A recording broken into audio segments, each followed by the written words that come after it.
the cloud. Okay, so I would ask before we start, perhaps it might be best if you put yourselves on mute in case anybody wanders through the room or dogs decide to participate in the conversation or anything like that. So to begin with, welcome everyone. We're glad you could join us. Let's see if I can. Why am I not advancing here? There we go. So today we're tackling one of the most frustrating challenges in genealogy. Why our family trees, our lines, so often seem to disappear a little before or a little after 1800. And more importantly, what we can actually do about it. So if you've ever said, that's as far back as I can go, this session's for you. Now, this is going to be a broad overview of both resources and strategies. Believe me, we could get into the weeds, but we'd be here until next week if we do that.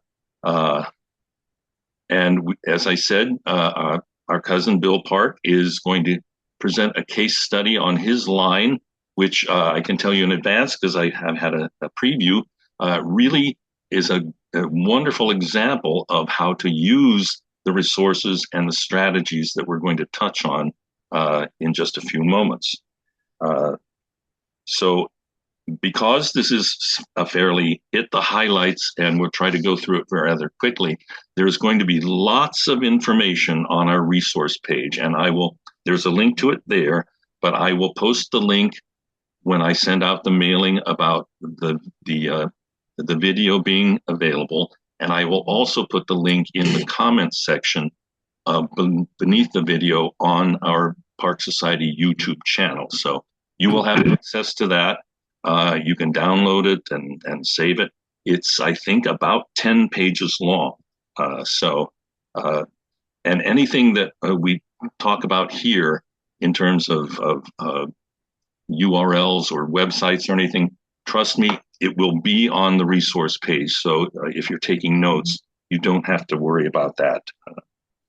So let's start with the obvious question. Why is this period so difficult? Well, before 1800, records are fewer and many no longer exist or perhaps never existed at all. Census records don't always list full households. And of course, we're talking about a time period that predates censuses to a large extent. 1790 is the earliest census we have in the US, and that was head of households only. Earlier censuses in other countries as well do not really exist for this pre-1800 time period. One of the other problems is, and I'm sure you've all run into it, is that you're looking for a John Parks, and there are maybe 3 of them in the location and the time period that you're trying to locate somebody. And how do you know which document or reference is your John Parks? And there are ways that we can work around this and solve that at times. Another thing, another factor in this time period, particularly in Canada and the US in this time period, is their boundary changes were almost constant as the colonies and the territories in Canada became more and more settled, and the westward push of migration, counties were formed and reformed and split off. And so it's important to know when a record was created what the county or the boundaries were, so that you know where to look for the right records. And we've talked about that before, and we'll touch on it again a bit later. And of course, record loss. Records have been lost over time, and particularly for this early time period, although it happens even later. We have in the US, the 1890 census completely gone. In England, for England and Wales, the 1931 census was lost in a fire during the war, not war related, but it no longer exists. And certainly in the United States, we have a history of a lot of burned courthouses just accidental fires, and of course, a lot of them suffered damage during the Civil War, the American Civil War. So record loss is a problem. So if you've struggled here, you're not doing anything wrong, but the system itself is the challenge. So the key idea for today is that pre-1800s research requires a shift in mindset. Instead of focusing on one individual, we have to start looking at the community around them.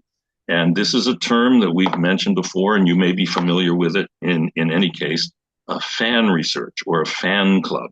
And FAN stands for obviously friends, associates, and neighbors. Who were the people that lived around and associated and witnessed deeds and documents for your ancestor?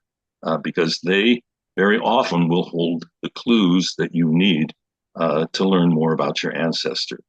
So just remember that your ancestor didn't live in isolation, and neither do their records. So where do we look instead? Well, for the most part, not birth and death records. Very often we're not going to find them in this time period. But instead, we focus on land records, court records, probate and wills, tax lists, church records, and military records. And I want to point out that these are the records that actually survive and tell stories.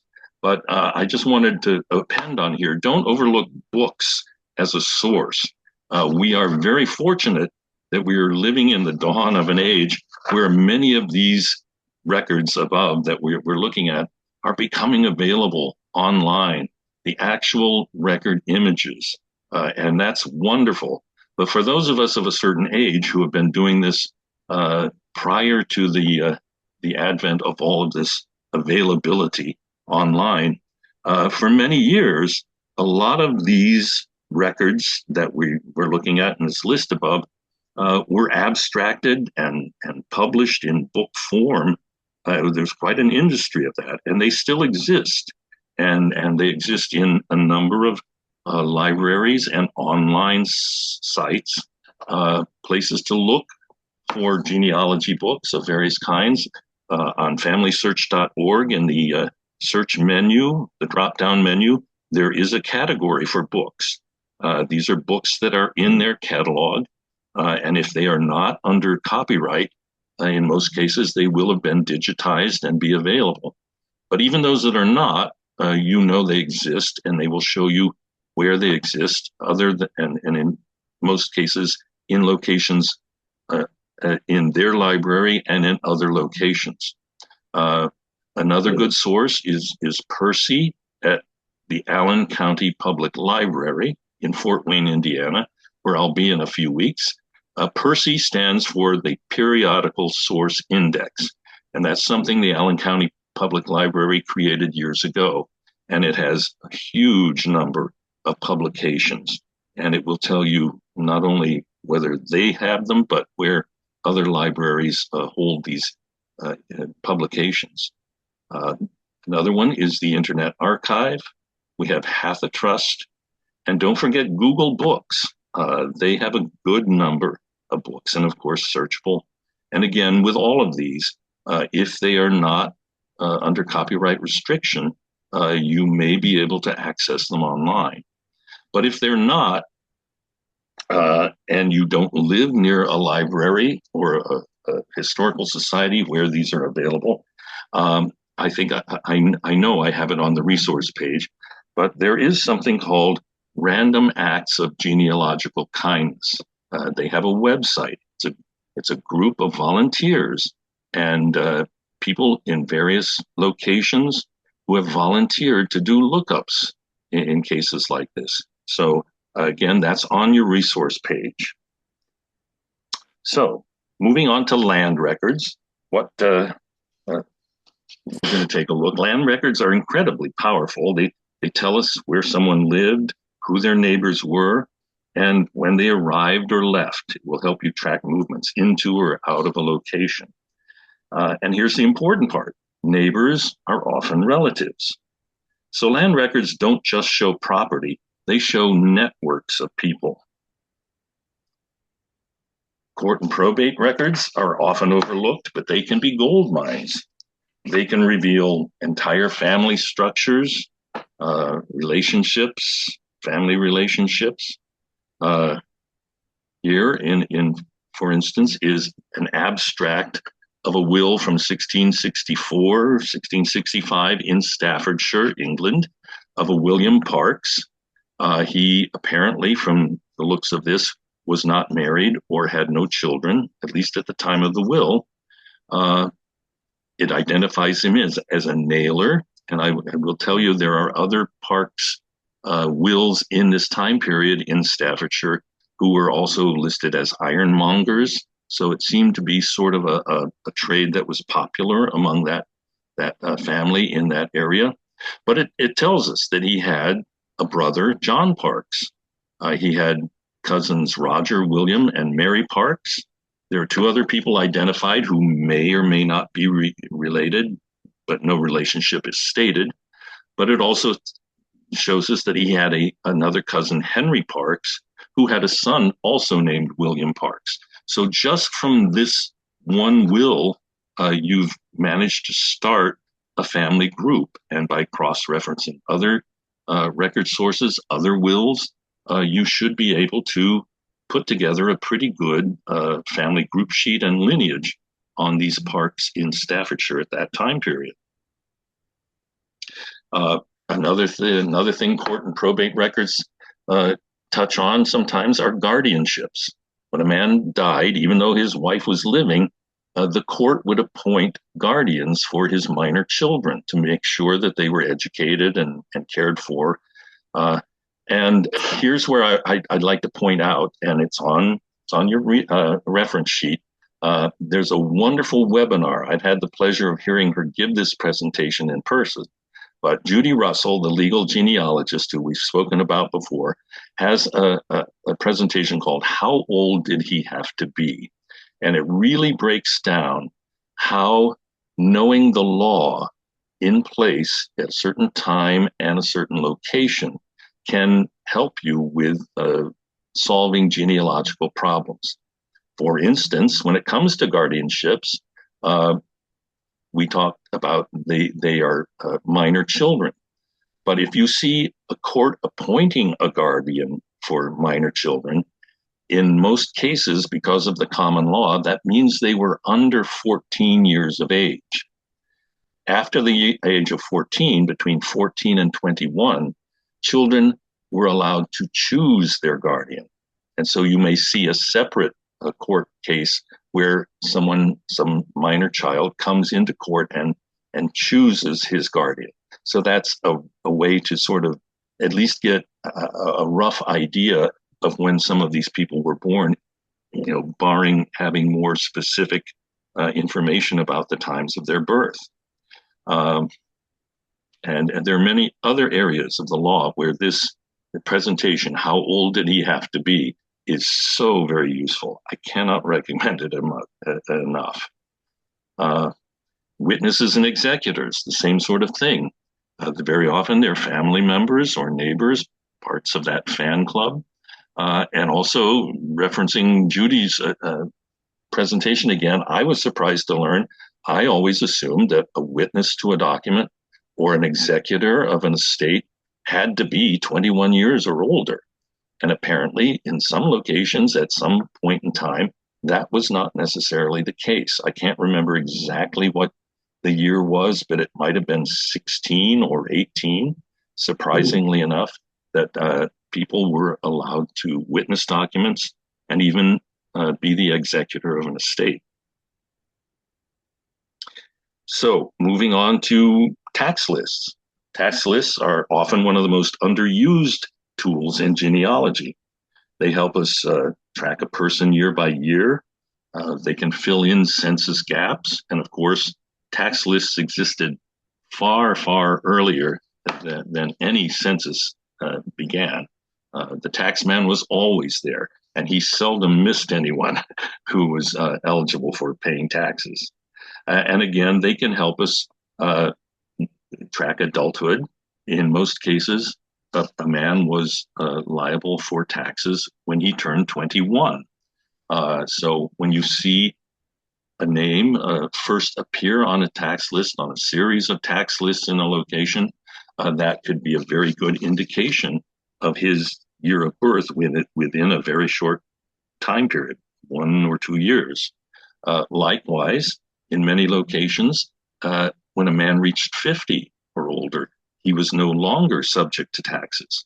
So if you had a person who appears consecutively on some tax lists and then is no longer there, it can, of course, mean several things. He may have died, he may have moved away, but it could also be an indication, especially if you know he was still in the area or you know he lived longer than that time period, that would help you determine the year of his birth in the same way it would be for somebody who was turning 21.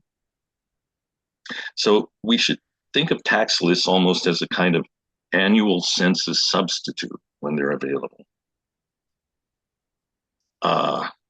The next category, church records. They, of course, predate civil registration of birth, marriage, and deaths by many, many, many years when they're available, when they survive. But aside from birth, marriage, and death, they can give us other types of information. For instance, the Quaker records are very thorough. And I also have here on my shelf the minutes of the Prospect Baptist Church in the area in Tennessee that my ancestors were members in the 1820s and 1830s. And there are a number of references of who was a member, the actions of their minutes. There might be disciplinary actions for transgressions such as profane language or gambling or drinking or swearing, whatever. And also, sometimes there were disputes among members in a church, and the church would be called upon to help resolve those disputes. And there'll be a record of that in there. It can give you a real insight into what was going on. It also can help track movements, especially in the Quaker records. Someone is leaving and requests a letter of more or less introduction to another congregation. Likewise, when they come to a new congregation from somewhere else, they will have one of those letters. So it can help you track when and where people were coming from or going to. And also, typical in Quaker records, you can see that people were sometimes cast out of the faith. The most common cause, of course, was for marrying out of the faith. So there's all kinds of information that can be found in church records other than baptisms and marriage and death. And I'm trying to change my screen here. There we go. And finally, military records.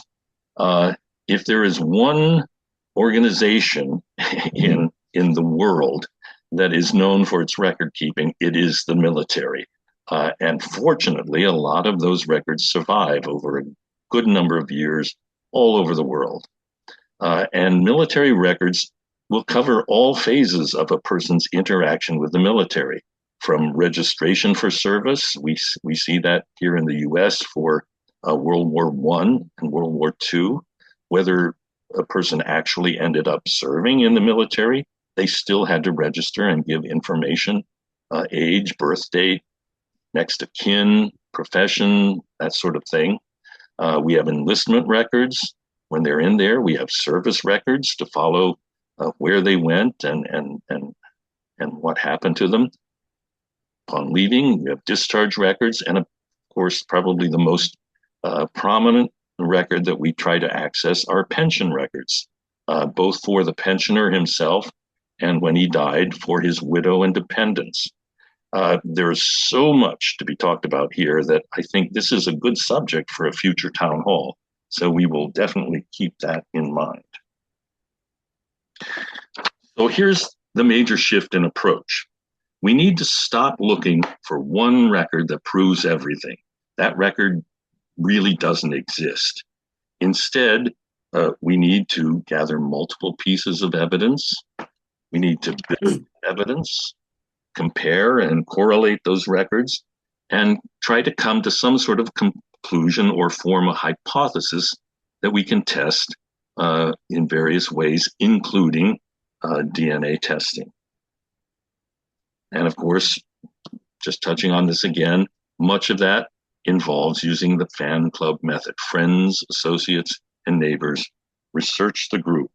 Study the people around your ancestor, because often your ancestor's identity is revealed through their relationships, especially when you're dealing with common names.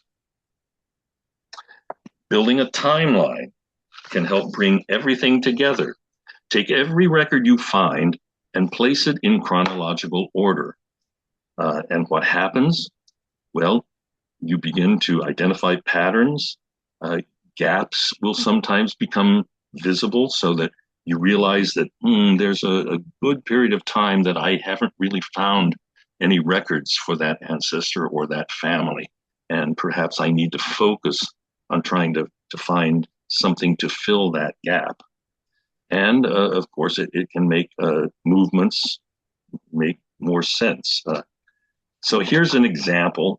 It's very small. I don't expect you to be able to read this, but it's the beginning of a timeline that I've set up for Joseph Parke Sr., which is our lineage key OR, because I'm trying to prove that my group 8 lines in the U.S. South are related to him.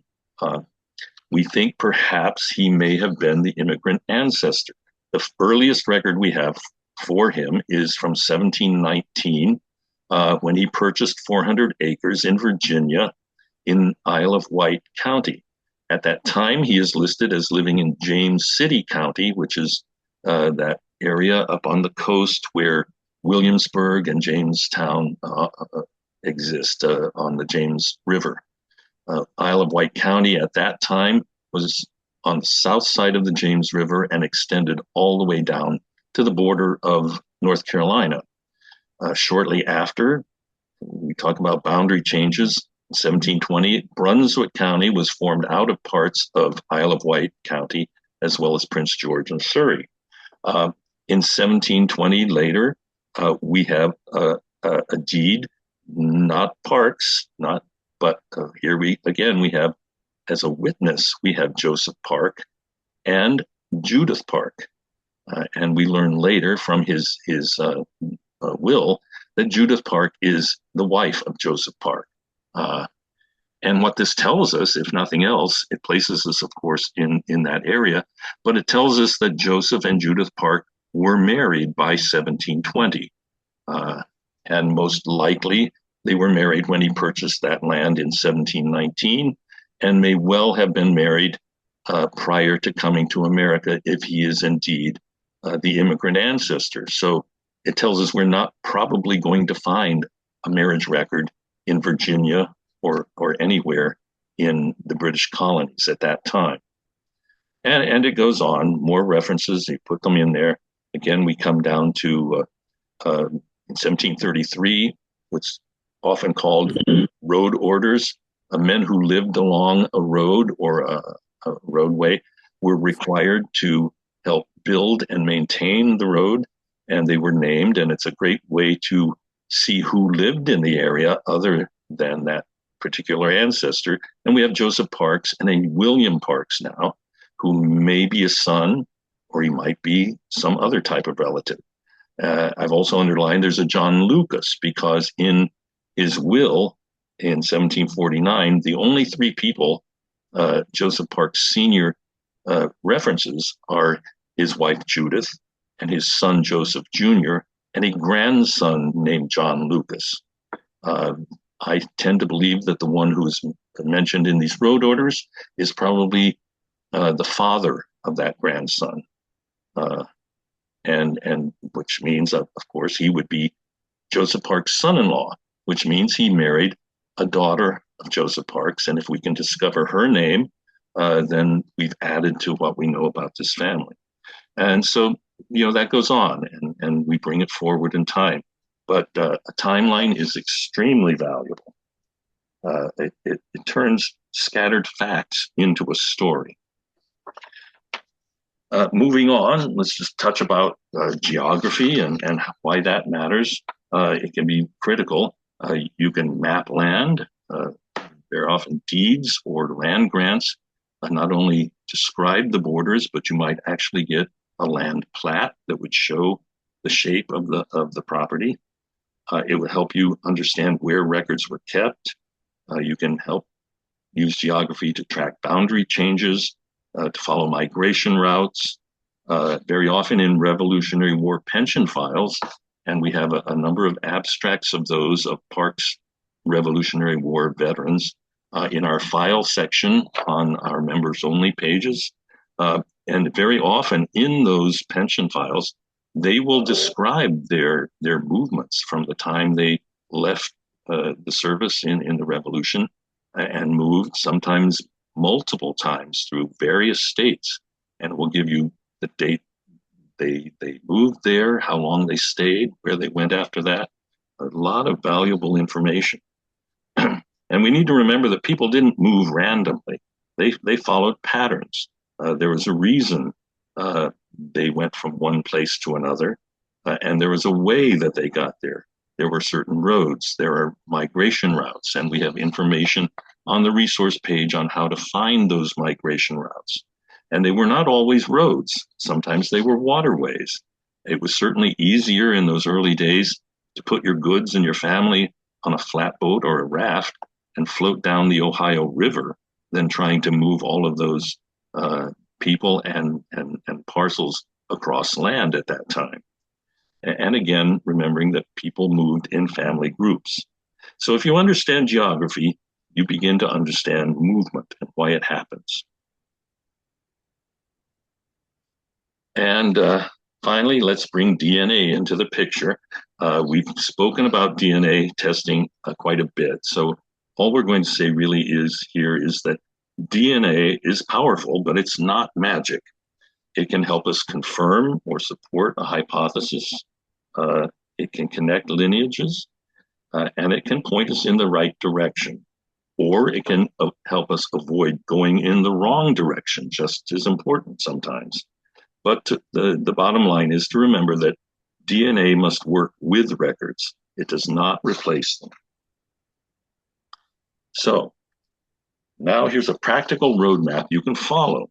You start with your last known ancestor. You gather every available record in that location. You build a timeline, identify the fan group, research the group, not just the individual, form hypotheses, test them out, and test them with DNA. So now this is where everything comes together.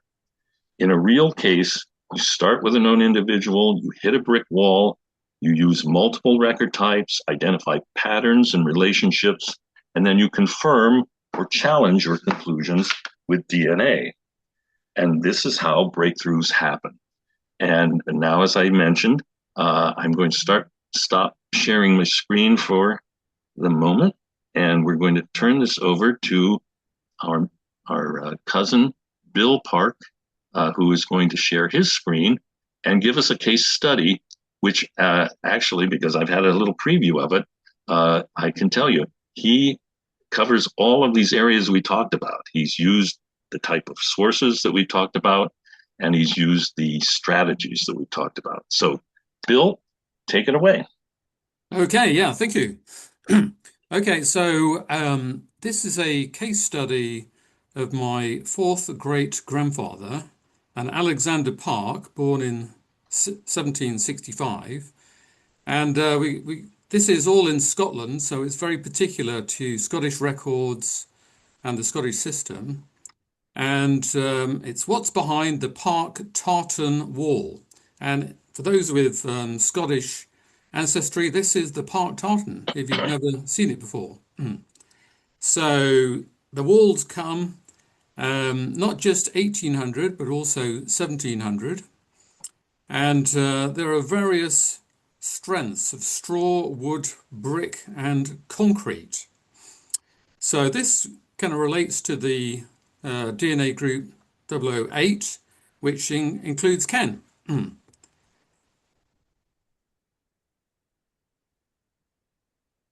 I just try and get this to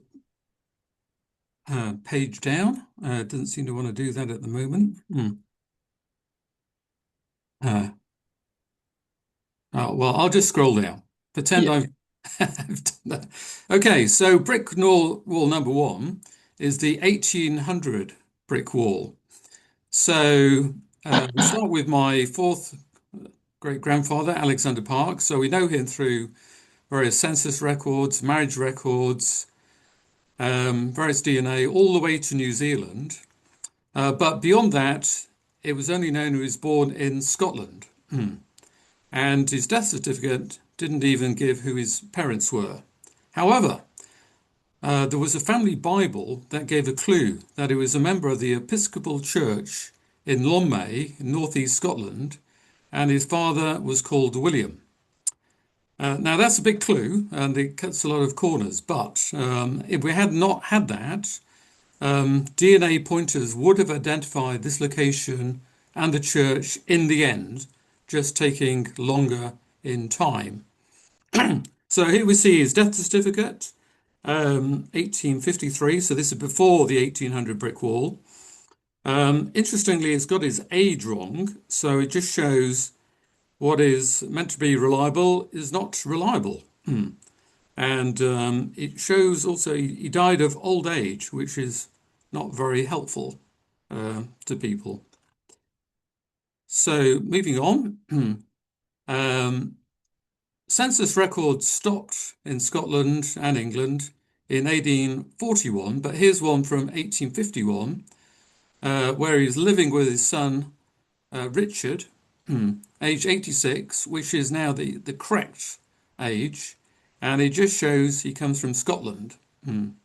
But going back to the clue of Lonmay, and in fact, it's really all about a place called Crimond, not Lonmay, and that's in the northeast part of Scotland.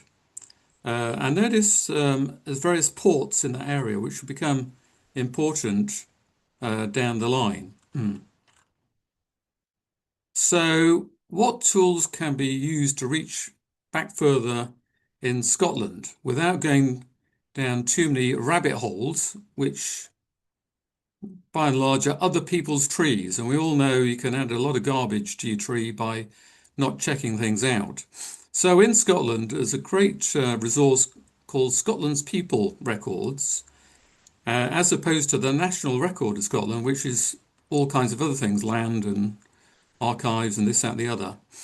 And through the Scottish People Records, you can find death certificates back to 1855, and you can put a name in and a year, and things come up. It's very useful. But very specifically to my case, we know about the Episcopal Church. So we're talking about the Episcopal Church records, if they can be found. And in that area, there's also something called the Aberdeen Family History Society. And they have a manned office and a shop.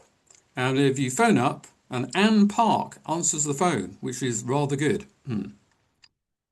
So more generally, and I think this taps into what Ken was talking about, we have to do what I call sort of fingerprinting, so multiple points of reference to get to a degree of certainty about what you're looking at. And then lots of deduction and common sense.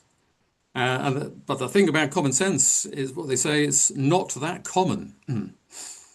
And then, of course, there's the various genealogical sites, ancestry, family tree, etc., looking at other people's trees, but are they correct?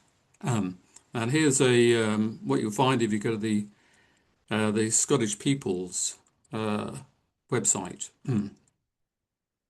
So, so we're now down to what I thought was months of tedious hard work. So the first thing I tried to look at was the Episcopal records, because the church keeps good records. And very quickly found pointers to records that existed, and they appeared in the Family Search website, and they had copies. And so I looked at it, and not only had they had copies, but they were all in modern typed out wording rather than the old-fashioned wording indexed and microfilmed. So this is months of work. It's easy. I thought this was meant to be hard. And this is one of the first pages here, what you see when you go into the family search website. We have an Alexander Park, born in 1765, and straight away it invites you to click on a button showing microfilm. And in that microfilm is the Episcopal Church records for Lonmay, births, marriages, deaths of the correct age. And it turns out a chap called Strath Maxwell, who's not Scottish or anything, he just took upon himself to type them all out for others' benefit. So this is the first page, and it shows the baptisms in the correct period. So baptisms kind of coincide with birth dates. And we'll see that in the list of people that are listed here, there's very few that died young. And I think what was happening is that if literally, this is a list of baptisms, and if you died very young, childbirth was complicated, and if you weren't baptized, you're not in the list. And so it's kind of self-filtering in that respect. And it lists a number of marriages, which are going to be useful too, and the deaths. So the right years, but several hundred people are in this book. So maybe it's going to be hard work to figure them all out. But lo and behold, there's an index. And at the top of the index is an Alexander Park. So this is looking very good. Potentially lots of relatives and ancestors. And a quick bit of looking, and we've got in 1765 an Alexander Park born to a William Park on the or baptized on the 15th of January, but it's pretty much the birthday. I think they got, if you were born and you were living, you were baptized fairly quickly. So this seems to be him, the correct name, the correct year, and the father according to the family Bible, and there's only one of him. And make a note of where he was born, Cremengorth. That will come up and it's important later on. So this is still not 100% certain until DNA is found, but it's a good working option. So we'll say it's 90% certain. There may be another Alexander Park born in 1765 with a father William in Scotland, so we can't be absolutely sure. So, but what I would say is that so far it's been a wall of straw. We've got there very quickly. Maybe I got lucky and found the needle under the first piece of straw, but there's still a lot of work to be done. So what I did then was go through all the records and listed out all the parks in a birth order and then color-coded into family groups. So we have the father's name here, and we have the child and the birth years over here. There is a column for the mother, but I didn't see that in the Episcopal records. I added that later when I found out the mothers from a different source. But unfortunately, it only covered two generations. It covered the child and the father. That was it. Couldn't go back any further. But carrying on, I put these all into what I call a community tree. The fan group that Ken was talking about before. And the difference is they're all living pretty much at the same time. They are probably brothers and cousins, but which is which?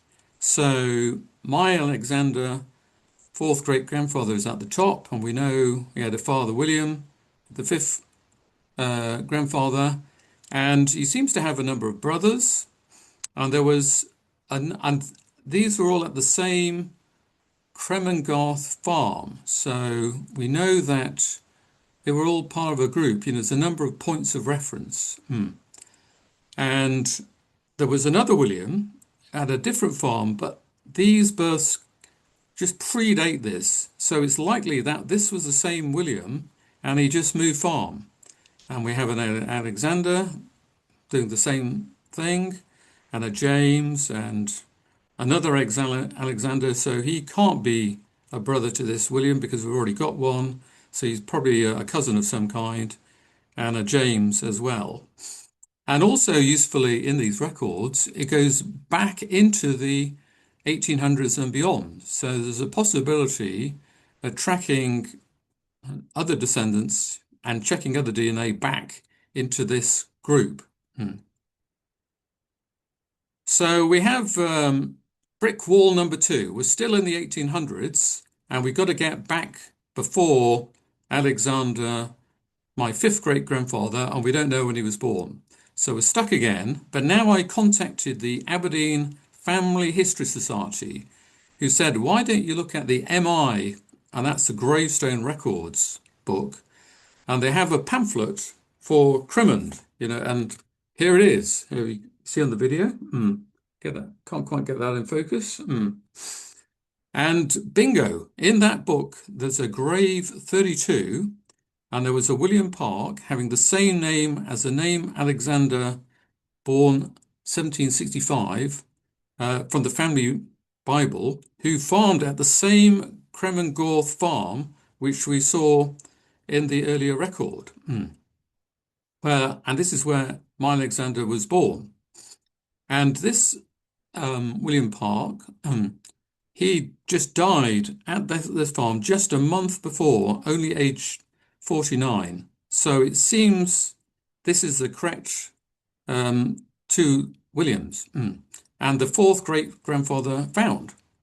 But it's still not 100% certain. So again, say 90% certainty. So it could have been that another Episcopal William could have visited from a different parish with his pregnant wife, and she'd given birth on that date.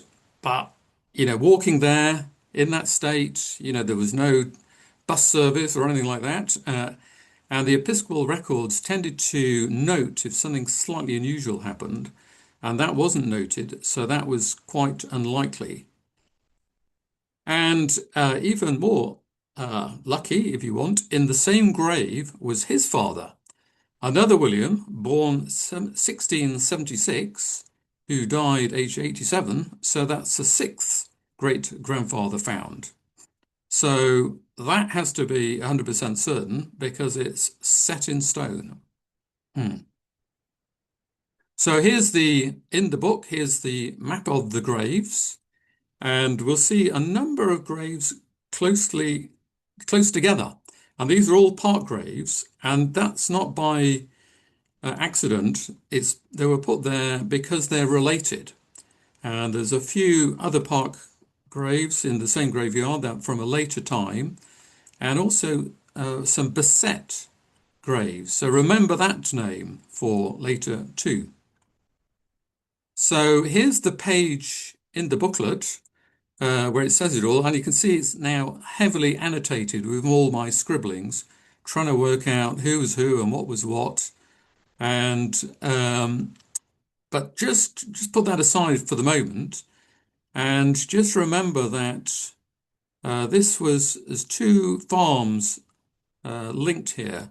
There's the Cremengarth farm, where my fourth great grandfather was born to my fifth great grandfather, and then his father, the sixth great grandfather, who farmed at the Mains of Crimond. And there's no other Williams in the Episcopal records that could be the fifth great grandfather. So, but how are all these graves related? So what I did, I came up with a new tree, and it's quite hard to see all of this. But of the three graves, grave 32, 31, 32, and 33, how are they linked? And so what I did, I overlapped some of the Episcopal records, and in dotted lines you can just about see here. And this helps, and using some death certificates, from after 1855 helped identify the various links. So we have to ask ourselves, why is grave 31 and the people in it so prominently next to grave 32? So this happens to be a James Parke, born 1710, and there's another James also in that grave, born 73 years later, born in 1783. Why is that? And on the other side, in grave 33, why is all that also there? So starting with the first one, what I discovered, this James Parke is most likely a son of the William Parke born in 1776, my sixth great grandfather. Basically because one, he's in the next grave, and also because he's in between two other brothers. The one that we know about, my fifth great grandfather, and then Alexander, who farmed the same farm, the Crimmon Mains, as his grandfather and his father. So he was born 1703, this James 1710, and my William 1716. So it's highly likely that they are brothers. And down below we have uh, a, a James that I discovered was the grandson of this William. Now, this my fifth great grandfather, he had a number of sons, one being a William, born in 1776, married to a Margaret Reed, and this comes from the Scottish People's website, as opposed to the Episcopal records. Maybe he dropped out the church or something. We're not quite sure, but there was a number of other sons from him. But this one is listed and of the correct year, and so it makes sense for him to be buried next to his grandfather and his great uncle. So moving on to grave 33, the other one. This was, it turned out, another grandson of the sixth great grandfather, and he was identified using a birth certificate, a death certificate rather. So because he died after 1855 in 1873, unlike the English death certificates, it shows who the parents were, and there was a John and a Mary, and the only John in the Episcopal Church at the time was a son of the sixth great grandfather. So it's very likely that he was the grandson. So there we go. We've gone back one more generation, and overall, I'd say this wall two was a bit more complicated, a wall of wood, if you like. But again, it was pretty easy, and I can't believe I found a needle under the first plank of wood. Maybe I got lucky, or maybe I used the right tools in the first place. So, quick aside here, we talked about the Cremon Garth farm, and it still exists today, and it has been on the market quite recently, and it could have bought it for £250,000. And you have to remember, back then, it wasn't just one family on the farm. There was up to 15 people, and not just Park families who lived there. And it wasn't necessarily the Parks who were the head of that farm.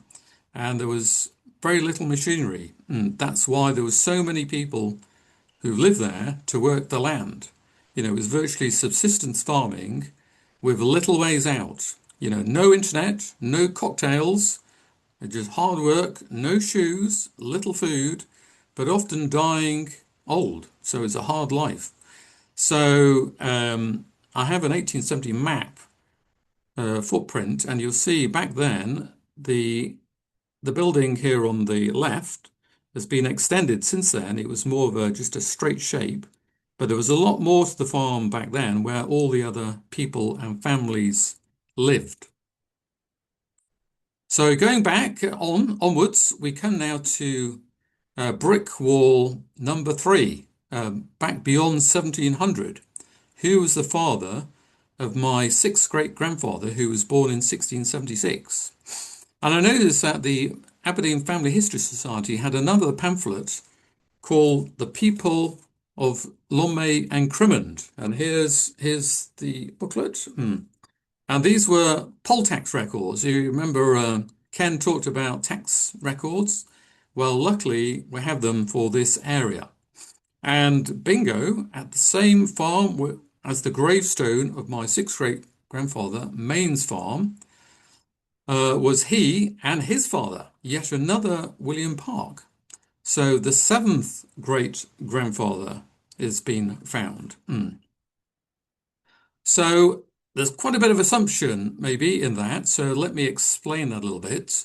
So on this fingerprinting concept, we need a number of kind of bases, but it's still not going to be 100% certain. So the bases are we've got a William Parke of the right age at the correct farm. And on the same taxes page, there's also the Kremengarth farm, and living there were a family called the Farquhars. And my sixth great grandfather, if you remember, maybe I didn't point it out, he was married to a Farquhar, and Kremengarth became a Park farm. So there's a fourth and a fifth point of reference. It was highly likely that the occupants of Kremengarth, the Farquhars, were the parents of Elizabeth, who then became the wife of my sixth great grandfather. And Farquhar is an old Scottish Highland name and quite rare, so that makes it quite a good reference point. And it's especially rare in this location in the what aren't Highlands necessarily. So I call this maybe a 95% certainty. So we breached another wall, and I'd say it was another wall of wood. It was fairly quick to break, and I can't believe I found another needle so quickly. So moving on, in that booklet, it gives a map of the area, a more modern map of the area, but it shows where Cramengarth Farm is and the Mains Farm, which is unfortunately now under a World War II airfield. And it shows where Crimond is in between the two. And the blue highlighted topics farms are other farms where some of those other brothers and cousins, farmed. And here we are in the far reaches of northeast Scotland. And to give you an idea, this is 1 mile. So everything's within a few miles. And because there was, very little transport or horses or anything like that, they just walked between the farms but never really left the area. And here was the page within the tax book showing my sixth great grandfather, William Parke, who was in the grave 32, and his father, William Parke, the seventh great grandfather. And down below we have an Alexander Farquhar at the Kremengarth farm, and he has a child not of age, so there are children there. And I'm kind of speculating one of those was Elizabeth, who then married William Parke, who then had a son, my fifth great grandfather, who then farmed at Kremengarth. So it all kind of comes together, makes sense. And just as a quick aside here, this 12 shillings of poll tax, if you put that into pounds, it's about 55 pence. Today's money, that's about £90, but the average wage back then was £20 a year. So this is like 4 years worth of earnings. How did they pay that? I can't believe this is true. But poll taxes were very unpopular, and there was many poll tax riots over the ages. So we've got to confirm all this now. I talked about the certainty, and Ken talks about confirming hypotheses with DNA, well, I've managed to do that. So I have two examples so far, but unfortunately, ancestry only goes back to fifth great grandfathers. So I can only do DNA back to that using that particular DNA source. So the first one was via a Robertson Park, and it goes back through a William, who's the brother of my Alexander. So using this, I can confirm my fifth great grandfather. And he was confirmed in stone using grave 32, so that I'm pretty sure about that. And then the only not 100% one is the link back using the tax records to the seventh great grandfather. And example two, um, I have going back through another brother, the Alexander brother. And this is well, rather than trying to explain it, this is what it looks like on Ancestry. So here am I, and I link back through a Margaret Cruikshank, who was the wife of the William, my fifth great grandfather. Maybe I should have pointed that out more prominently on the gravestone. And it comes back down to a living person that I have contacted, but unfortunately, they only have a tree of sort of five people. They probably got a DNA test in their Christmas presents box, and they did it. But luckily, it links me back. So remember the Elizabeth Park here and the name Bassett. I talked about Bassett before. She married a William Bassett and had some Bassett children. And next to Crimond, there's a St. Fergus parish, also with a kirkyard, a graveyard, full of parks named William and Alexander. So I had a look and I found a grave 56 with a James in it. All these are related, but I don't know how they are just at the moment. So I noticed this James died in 1903, so he had a death certificate. So I was able to daisy chain using death certificates back to this Alexander, born 1742. And you remember the Elizabeth I pointed out just above? That is her there, and married to a William Bassett.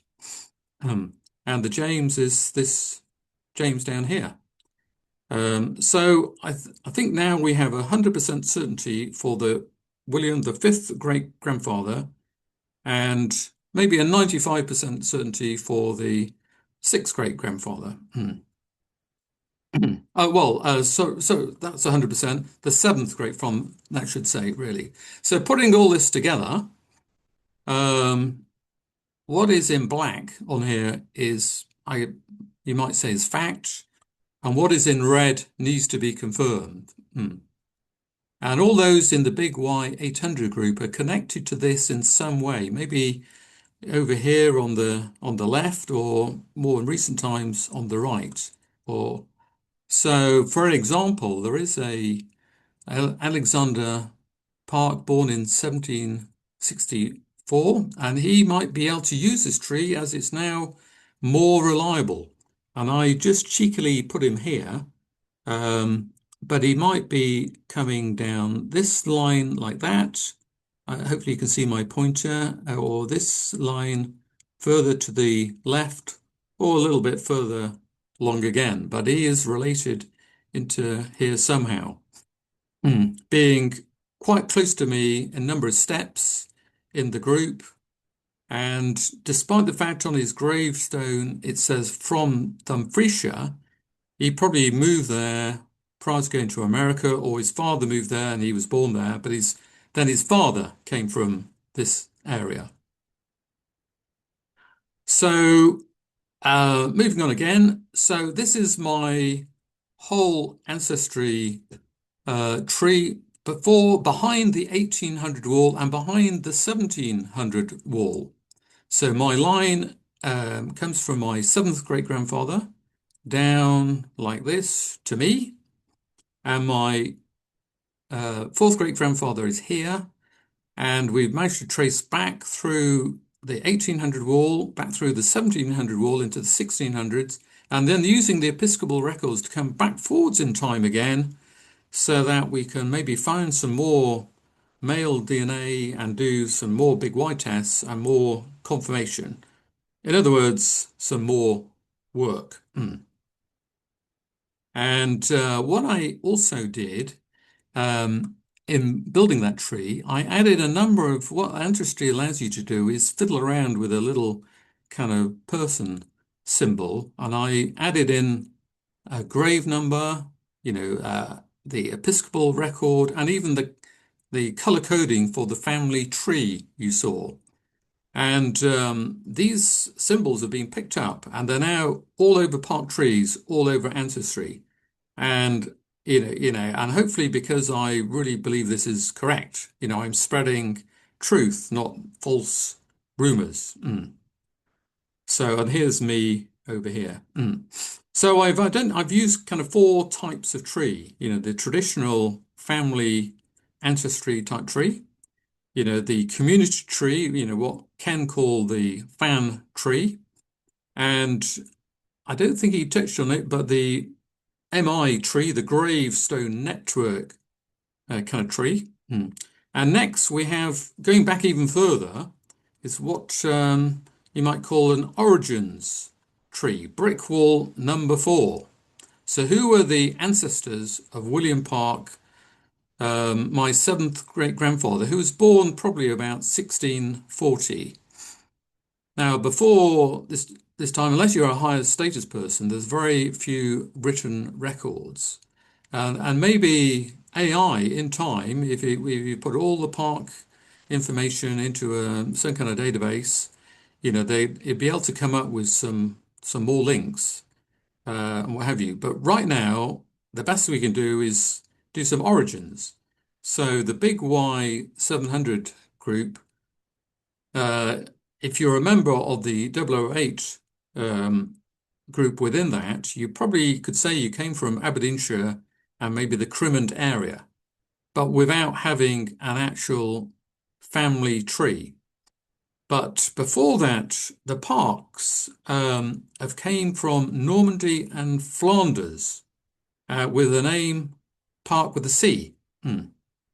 And this is what you might call an origins tree. So here it is.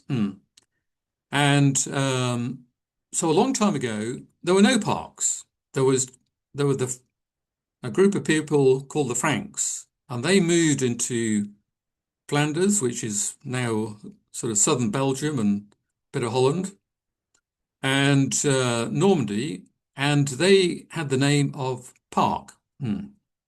And Normandy, of course, had the Vikings come there too, and that's important that you see in a minute.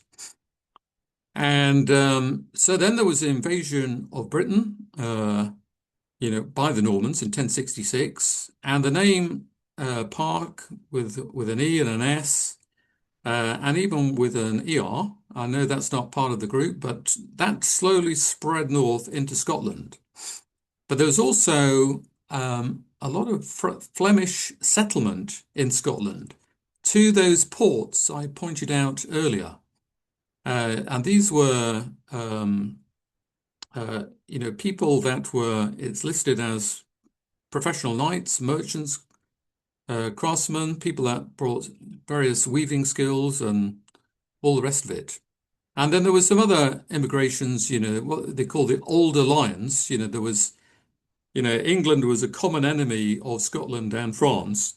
So they kind of joined together a bit, and a lot of people went from Europe directly to Scotland in that period. And, followed by the French Huguenots in the 1600s. So we have a lot of parks in Scotland, particularly Aberdeenshire. And some of those went directly to America, and some went to Northern Ireland and then to America. And then there was those that came from England to America, and maybe some of those even went to Northern, to Ireland. There was no Northern Ireland back then. It was just the north of Ireland. and into America too. It'll be interesting to see the percentages which came from which line. But what I did a quick check this afternoon and found there's roughly, according to AI, Googling this, there's roughly 82,000 Americans with the surname Park. Unfortunately, a lot of those are from Korea, so we have to dismiss a lot of that. Then those with an E on the end, quite rare, only 5,000. Ones with an S, about 86,000. But if you're a Parker, there's 364,000, so quite a lot. Um, but I know they not really part of the group, I believe. So just looking at the first, maybe there's 100,000, in their tens of thousands. So moving on, so how can we confirm all this? Well, I did a DNA test, and unbelievably, it came up showing pretty much what the history shows. So my DNA is largely Scottish, but then I have 8%, which is, it says Dutch, but it's more Flemish. If you look at the area, it covers Belgium. So there's, direct Flemish input there. But then also I have other areas, which is probably the fact that I have ancestors that came up over the Channel and slowly up through England into Scotland via the other route, and they came from Denmark originally. And there's also the possibility that those Danes, because they invaded Scotland a lot, there's some direct DNA from there. And then the Franks, they were, back here and they fed into that even before. So predating this DNA, there was the Franks even further back again. So, but is this 100% certain? It keeps changing. Just 3 years ago, this looked quite different. It just said France. But now it seems a lot more accurate. So what I thought I'd do, I thought I'd go on to Facebook and check for Alexander Parks, spelt with a C, in Normandy. And one came up, here it is, but clearly he's not very helpful. He has not got the idea of social media. I'd like to think not our DNA. But there was a lady from France who, when I contacted, said, yes, I am from Normandy. And but I think it's probably more reverse migration, being only third cousin level. So somebody in Scotland went back to Normandy. So this is clearly a hard origins wall is a very hard wall, and I'd rate it as a wall of concrete. But I've managed to break through at least some of it. So if we've got any time, hopefully we've got a bit of time to carry on a little bit. So one thing I did look into a little was, why did the Parks leave Crimond? Well, back then, Crimond was a very hard place to live. It's bad weather, poor crops, hard work, high taxes, living in a class system, almost way no up, no vote, and probably no shoes. So if you were the third son of a tenanted farmer, the crops had just failed, what were the long-term prospects of staying there versus getting on a boat on the road to somewhere else? There was nothing to lose. And because the Parks' roots weren't Scottish, moving on was probably a bit easier. They might have even been forced out by circumstance. And there's great extracts in the Aberdeen Family History Group Journal. And just to kind of quickly go through a few clips, it talks about the years 1696 to 1703, just when those taxes were years of famine, continuous easterly haws, drenching summers, wet summers, bitter frosts, deep snows, um, and all they could reap of their crop was in January and February.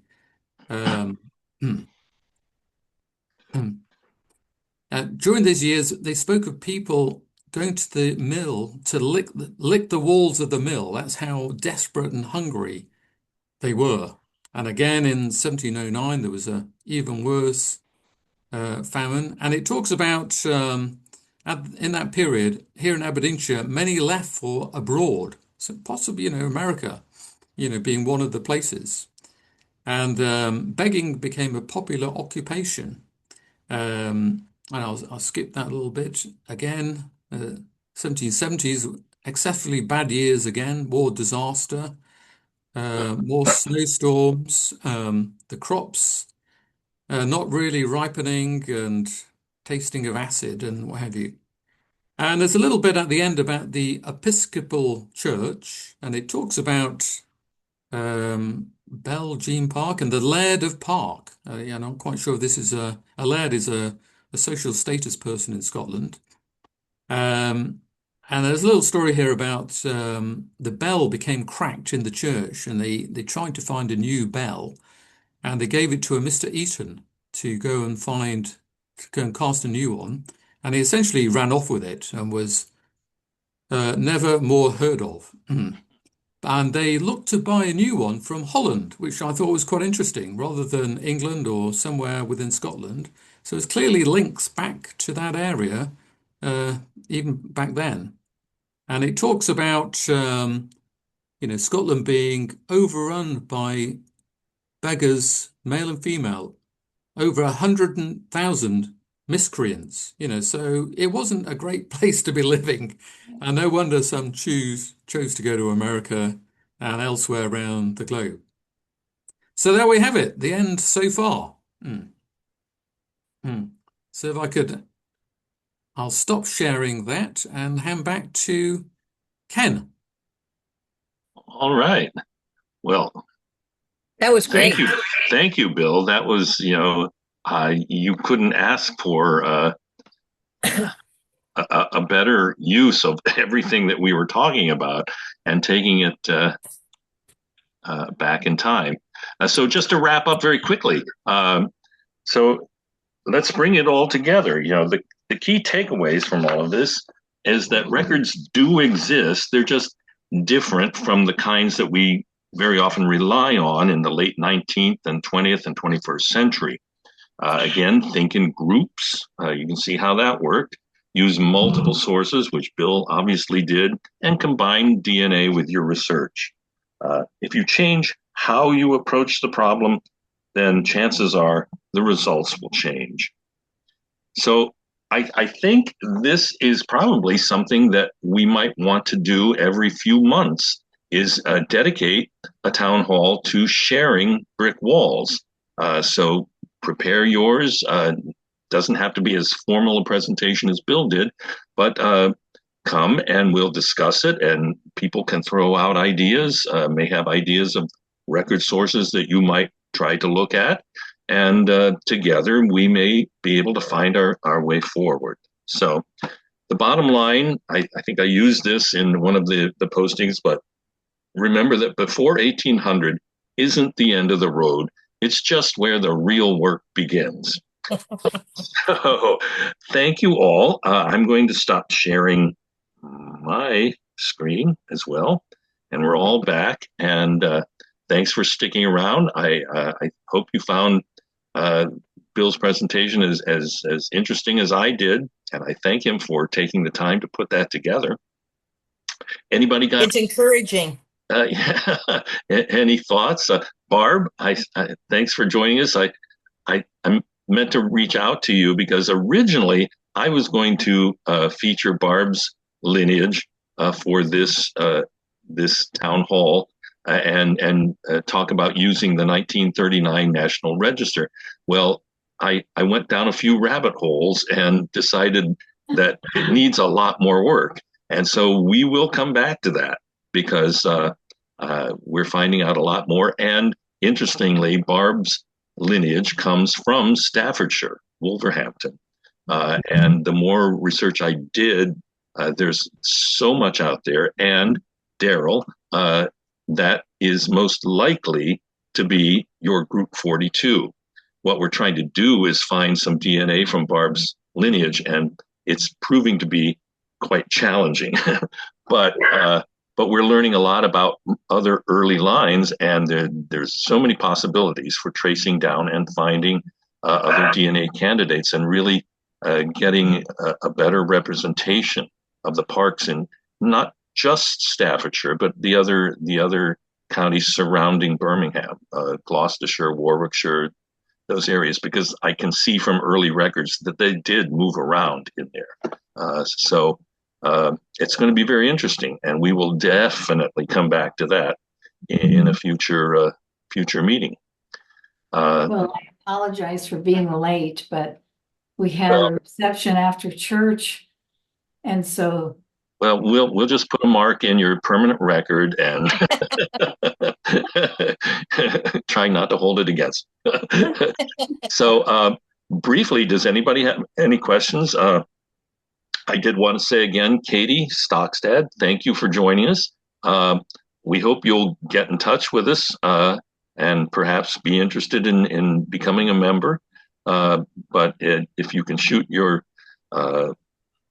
contact information to one of us, Susan or Tad, Father Michael Parks, or myself, somebody will get back to you. We'd love to hear from you and hear what your Parks story is. I'm partial to using Parks because that's my name, and my fingers type that, even when I'm trying to type something else. And by the way, Bill, I have a note made. I tried to remember to do it soon, but I have traced down a male descendant of Robertson Park.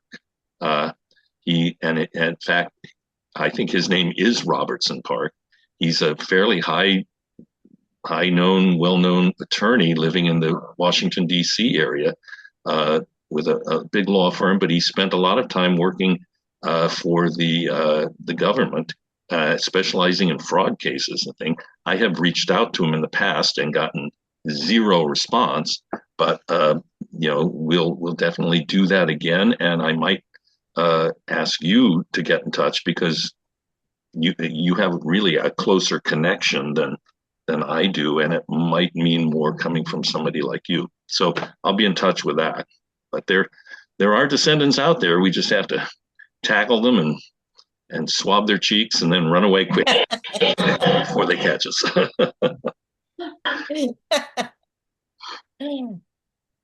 Well, thank you. This was great. This was wonderful, and it's very encouraging, and it makes me want to dig up my brick walls and start trying to go back and start again. Mm-hmm. Well, if anybody else has anything to add or questions or anything, if not, then thank you all very much for coming, and I hope you enjoyed the presentation. And if you, again, as always, have ideas for meetings, reach out and let us know. We're always looking for topics. Yep. Well, that said, thanks for joining us, and we'll see you all hopefully next month. Bye-bye, guys. Bye, everyone. Take care. Bye. Hey, Ken, Yes. are we meeting tomorrow? I didn't plan to, Okay. but if people want to get together, there's nothing stopping you. All you have to do is log into that. Right. And No, I've got a conflict. That's why I asked. Okay. Okay. See you in a week. Bye. Okay. Take care, everyone.